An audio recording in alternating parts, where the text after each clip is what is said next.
Hey good people, I hope you guys are well and this video finds you in great health. The sun is shining, the weather is sweet. Hey, so yes, I've just finished my P-word program, and as promised, I said after each session I'm going to do reflection of kind of some of the top tips and the highlights that I've taken away from the session. So today again was all about funding and finance with Peter Komolofe, and he is the founder of Conversations of Money. You can find him on YouTube, on Instagram, and all those great places. And I have to say, I've came away from this session feeling very much like, okay, yeah, I'm on the right path.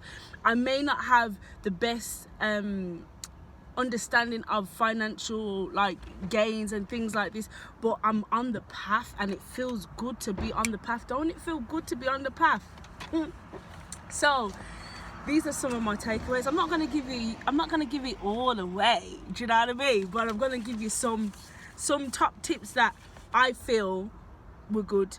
So firstly, we spoke about ourselves and, you know, what our business is, why we're here, what do we want to get away from the session, and we listed some places where you can get funding from, or things in mind where you could get funding from. And some of the things were sponsorships, crowdfunding, investors, grants, loans, self-funding, and then I said if you're lucky you could do the lottery and you're winning, you know what I mean? So he broke it down into 4 sections. He said self-funding, the bank, grants, and investors. And the main 2 that will probably be a bit more like you need to know that you've got your shit together, excuse my beautiful French, is that with the banks and gaining an investor, they really want to know what they're investing in. So you would have to have a business plan and all these things, and, you know, make sure that your finances are, like, your history of financial understanding, or your credit and all these things are in order. And with investors, they want to know that, is their money safe with you? And a beautiful takeaway that I got is that people buy people.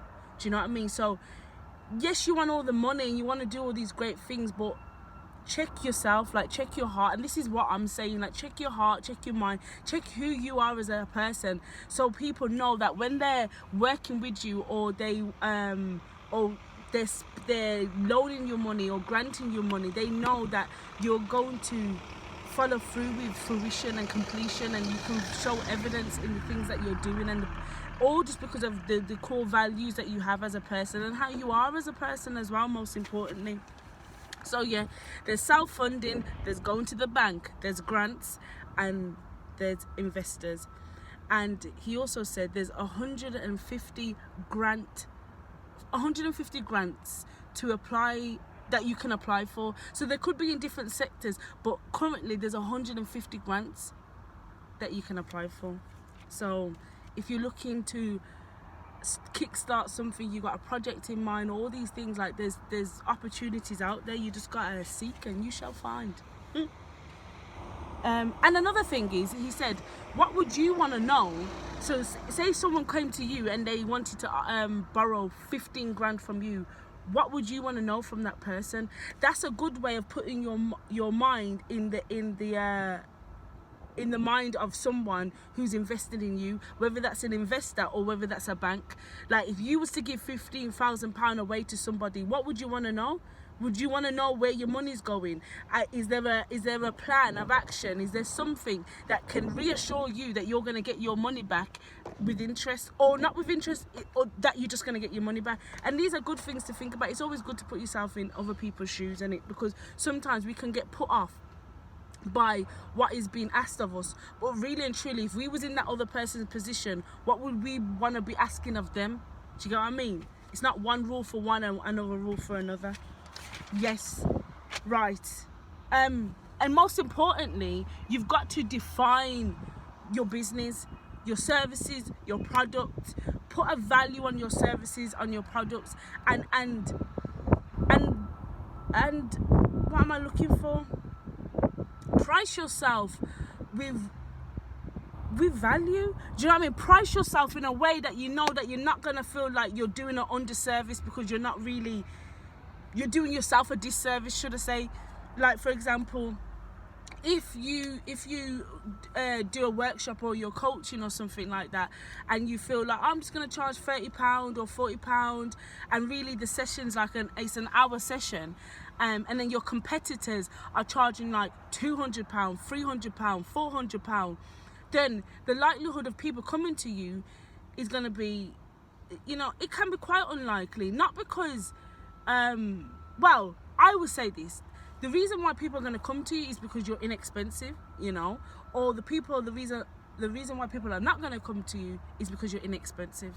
Do you know what I mean? So if you know that it's taking you years and years to get to the position that you're in, and you've got experience and information, and you really go to the detail of what you're doing, put that into your cost. Do you know what I mean? Because what's the point of underselling yourself and then getting frustrated and annoyed when your cash flow and your lifestyle isn't looking like what you want it to look like, because you're not charging what you should be charging?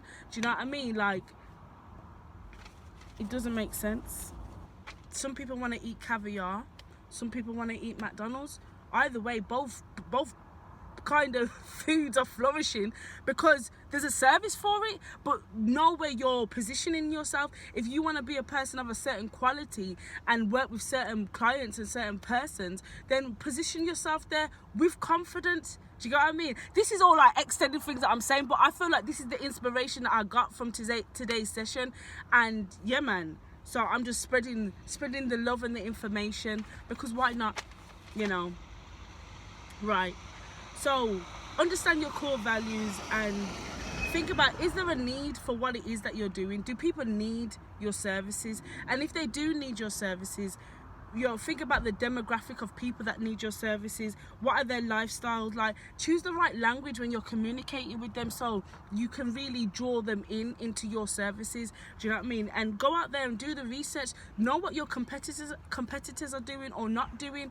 Really understand your market, understand your business model, and all these things. Why am I speaking like I'm an expert? I'm not an expert, but I just feel like I think the best way to learn something is to teach it also. And I feel like what I've learned today, I've taken it in, I've absorbed it in, and I want to share it so other people can get the takeaways from this amazing program. One thing I asked, so I haven't registered my business as of yet, but I was weighing up the idea of, do I do CIC or do I do limited? Now, the more we got into the session, I understood that, you know what? As much as I want to give back and I love the people, do you know what? I feel like I'm going down the limited route, because when I think about the bigger picture of who I am as a person, it's not just it is for profit. Do you know what I mean? It's not the charitable things I want to do.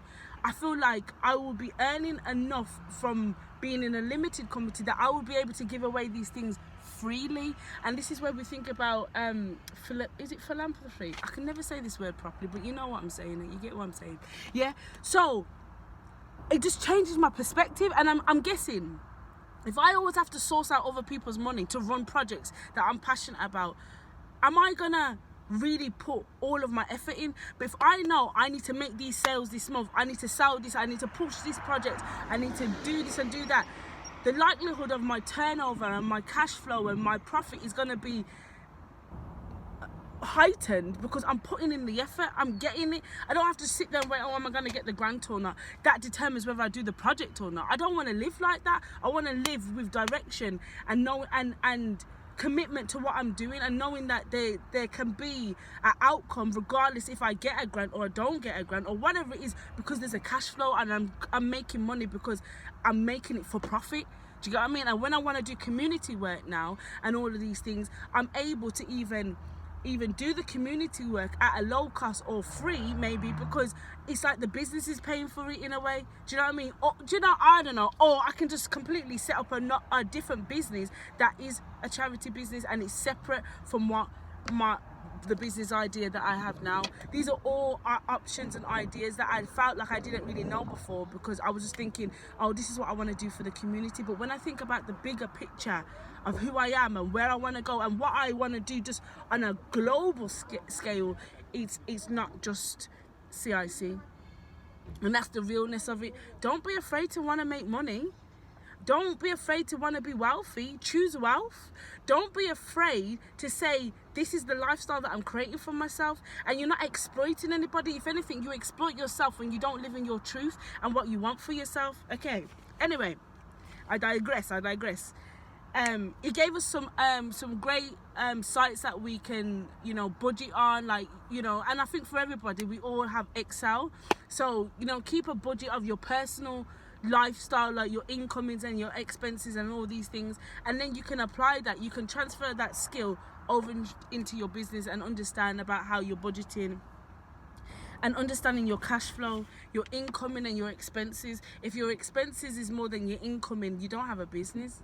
Do you know what I mean? And most importantly, you don't really have a lifestyle. Like us as persons, you know, sometimes our expenses are more than what our income is, and what quality of life are we really enriching ourselves with? Do you know what I mean? Everything we do is going to take hard work. It's going to take luck, but it also takes heart and passion. Do you know what I mean? Be passionate about what it is that you're doing. There were some conversations about tax and all these things, and these are things that I feel like, you know, with further, if you're really interested in what I'm saying, I feel like you should subscribe to Conversations of Money, and tune into what he's offering and everything that is him, and then, you know, you'll get the information, all the extra details, you'll have them. Yes, be sure to trademark your brand, and all these things. Yeah, man. And just don't be afraid to put a price on it. Put a price on it, okay? Put a price on your services, on your products, and think about, when you're pricing yourself, think about pricing yourself from your highest version. Who are you becoming? Do you know what I mean? Because sometimes we undervalue ourselves, we undersell ourselves, and then we lose passion. And really and truly, when we do what we love, the passion's there, the purpose there, the mission is there, and also the price is there. Do you know what I mean? And if people truly want your services, they won't be afraid to pay the price. And then you'll start to see, you'll sift through certain people that